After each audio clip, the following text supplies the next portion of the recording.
Hai,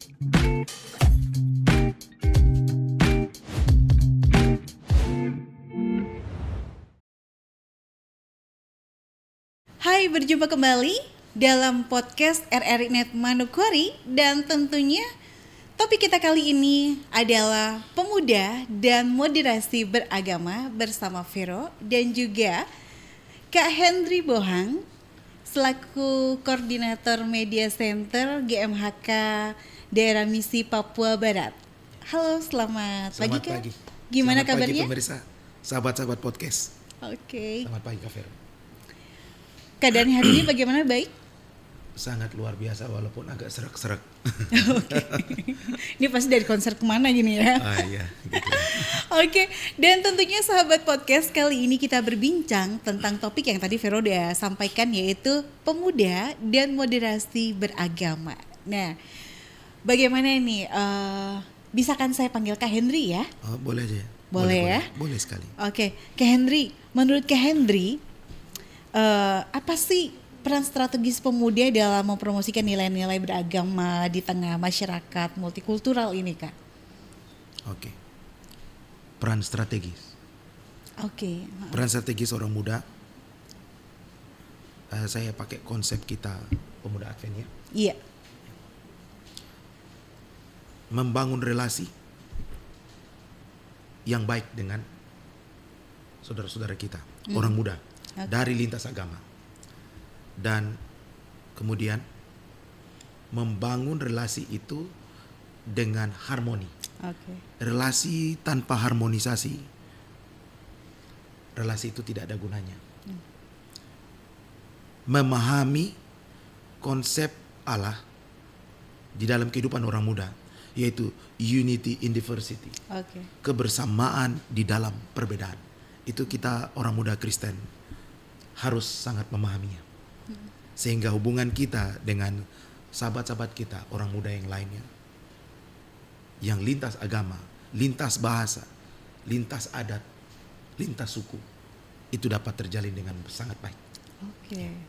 Iya, seperti tadi Kak Hendry bilang nih, kalau tadi bagaimana membangun hubungan yang baik pemuda dari segala lintas ya, lintas agama, suku, budaya, adat ataupun yang lainnya. Nah, kalau gereja GMHK ini atau gereja Advent ini, apakah ada nih program khusus untuk pemuda untuk mewujudkan hal tersebut, Kak? Programnya banyak. Luar biasa. Mungkin bisa disampaikan satu-satu atau di-spill satu-satu nih, Kak. Ya. Contoh, banyak. Salah satu diantaranya program 1000 Missionary. Oke. Program pergerakan 1000 misionaris. Oke. Yang digerakkan itu semuanya orang muda, nggak ada orang tua. Lebih banyak justru ke orang mudanya. Lalu kemudian kegiatan Global Youth Day. Oke.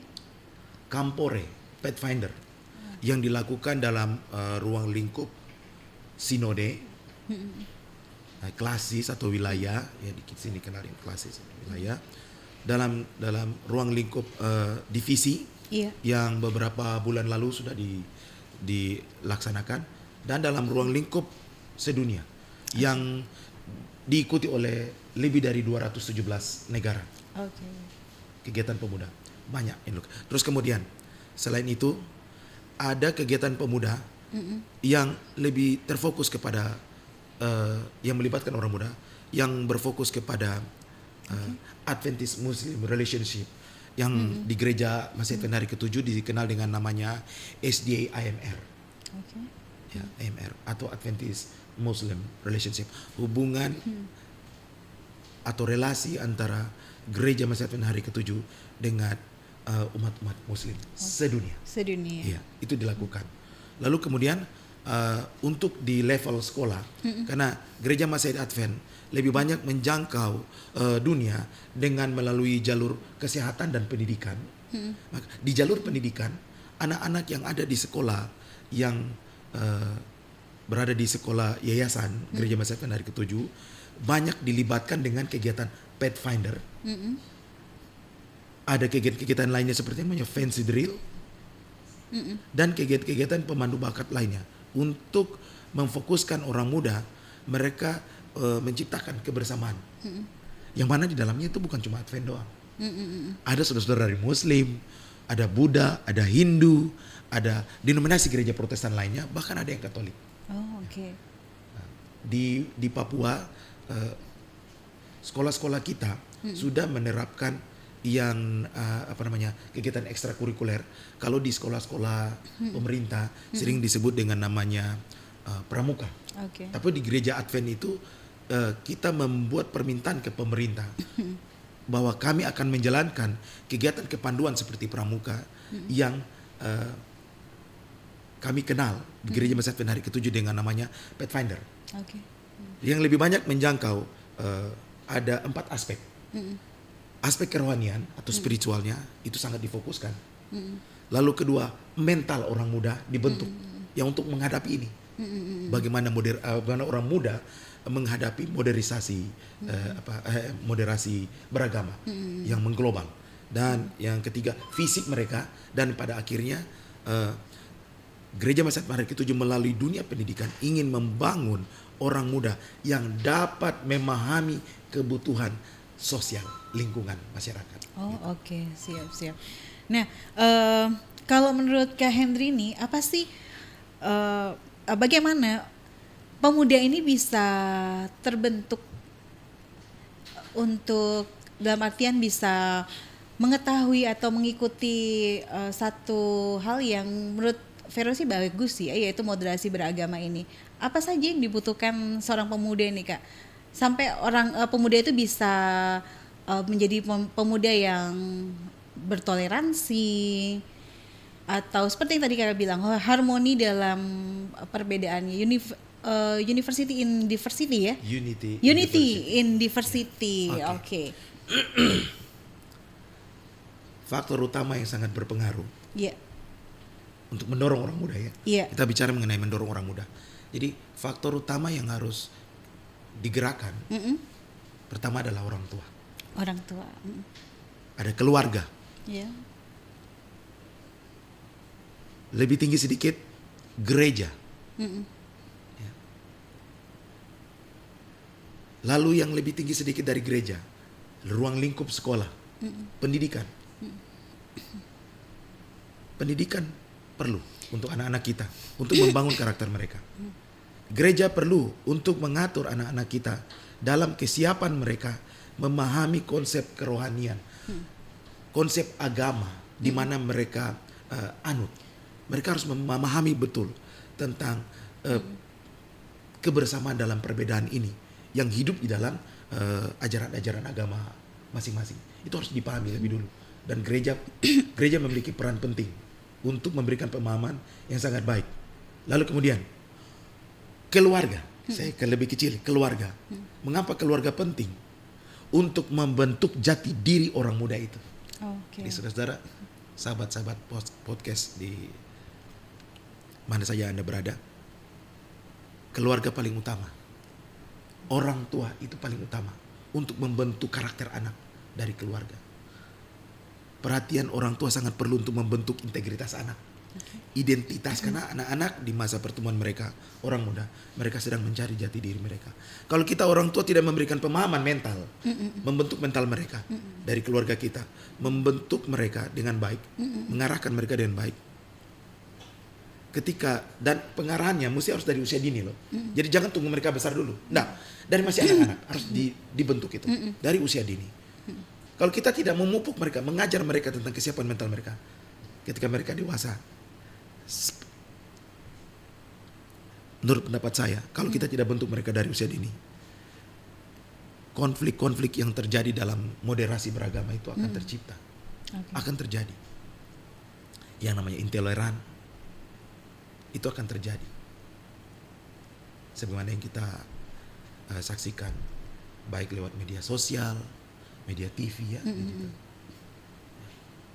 Bahkan media-media yang lain. Baiklah. Nah, Kak, saya mau tanya nih, sempat tadi Kak Henry sempat menyampaikan nih ya, ada berbagai bentuk program yang diberikan oleh Gereja Masjid Advent hari ke-7 untuk membentuk para pemudanya, pemuda yang di dalamnya ya. Yeah. Seperti 1000 missionaries ataupun mungkin Global Youth Day. Nah, Kak, sempat sayap di saat bulan Ramadan nih Kak ya. Saya melihat ada yang berbagai takjil nih. Dan saya lihat dari gereja Masehi Advent hari ke-7. Nah, itu bentuk program apa? Apakah itu masuk dalam bentuk program kepemudaan tuh Kak? Ya. Yang berbagi takjil di bulan Ramadan itu? Itu adalah program lintas. Oke. Baik program AMR maupun program youth atau Adventist Youth. Jadi kedua program ini dari dua departemen ini atau dua divisi ini digabung. Dua bagian ini digabung. Karena dirasa perlu. Tidak bisa cuma salah satu saja. Dan untuk menjangkau masyarakat. Kita tahu di era globalisasi, era saat ini, yang punya masanya kebanyakan orang muda. Oh begitu. Mereka lebih memahami kondisi yang ada. Dan lebih cepat merespon. Oleh sebab itu, Gereja Masehi Advent hari ke-7 merasa perlu melibatkan orang muda dalam seluruh kegiatan, terlebih antar lintas agama. Makanya dilakukan itu kegiatan AMR, salah satu diantaranya pembagian takjil oleh orang-orang muda. Orang muda digerakkan di seluruh daerah misi Papua Barat atau yang namanya kita kenal Sinode Misi Papua Barat. Berarti itu bisa dibilang Global Youth Day itu ya Kak ya? Itu masuk dalam kegiatan Global Youth Day. Global Youth Day atau kegiatan orang muda Advent sedunia. Kak, nah karena kita nggak kerasa obrolan kita ini kayaknya menarik sekali ya, tapi karena waktu juga. Nah menurut Kak Henry, apa sih apa peran pemuda? Maksudnya pemuda dalam pemuda dan moderasi beragama. Kesimpulan yang dapat kita ambil ini Kak untuk podcast kita di hari ini. Kesimpulan yang saya ingin bagi dengan sahabat-sahabat podcast, terlebih khusus sahabat orang muda. Yang pertama, orang muda hadir di masyarakat untuk menunjukkan kasih Allah, kasih Tuhan kepada sesama. Menjadi perpanjangan tangan Tuhan dan sahabat bagi manusia. Dan yang terakhir, janganlah pernah saudara merasa diri rendah karena saudara muda. Tetapi lakukanlah semuanya itu untuk kepujian nama Tuhan. Luar biasa. Dan tentunya itulah sedikit perbincangan kita di podcast hari ini di RRI.net Manokwari.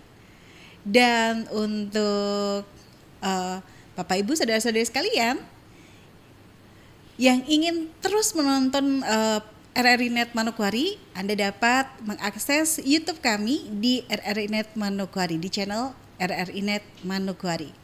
Baik, terima kasih dan tentunya sampai jumpa di topik-topik menarik lainnya di podcast RRI.net Manokwari.